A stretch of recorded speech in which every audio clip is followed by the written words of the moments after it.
Well, hello everybody. We're going to do a quick little crash course talking about some linear inequalities in two variables, and we're going to talk about how to graph them, how to read them, some of the basics. So let's get to it. So check it out. Before we start to get into the linear inequalities, let's talk about some inequalities in general. Remember, these are our symbols. This is less than, that's more than, less than or equal to, greater than or equal to, right? More, greater, whatever. And that's just, of course, equal.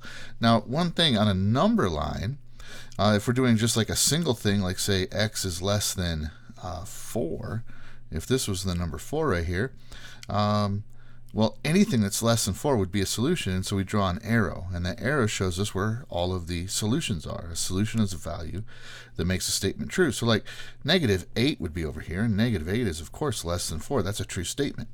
And so in a linear inequality, we do the same thing, except we do it in two variables.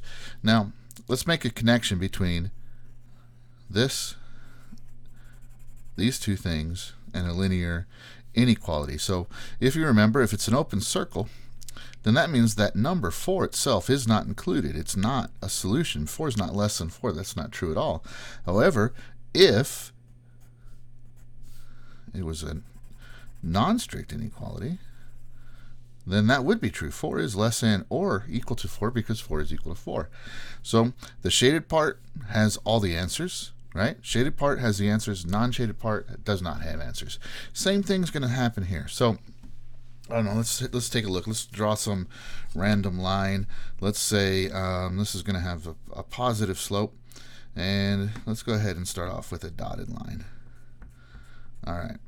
So a dotted line would be very similar. Is exactly the same thing as this. So if you have one of these strict inequalities, it's going to be a dotted line. So this right here for sure would be a strict inequality, whereas if it's or equal to, that's a solid line.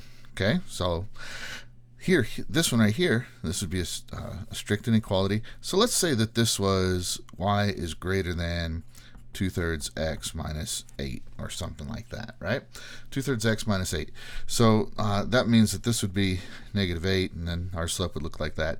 Now, greater than, y goes up and down. That's how y works. Greater than is above, so all the answers would be up here, and no answers would be over here at all. So for example, if I picked a random point above the line and I plugged it in, and I didn't graph this carefully, so I'm going to make sure I pick very safe answers, right? But like here, 0, 0, if I plug 0, 0 in,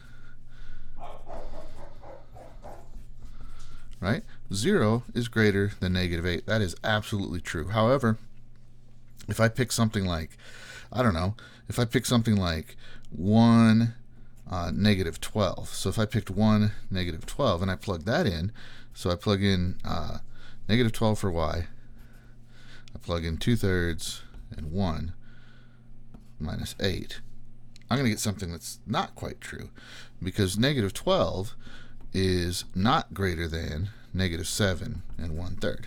Now, if you don't know how I got that, that's right. Don't worry about the idea. It is correct. The idea is that anything in the unshaded region is not an answer, and anything in the shaded region is an answer.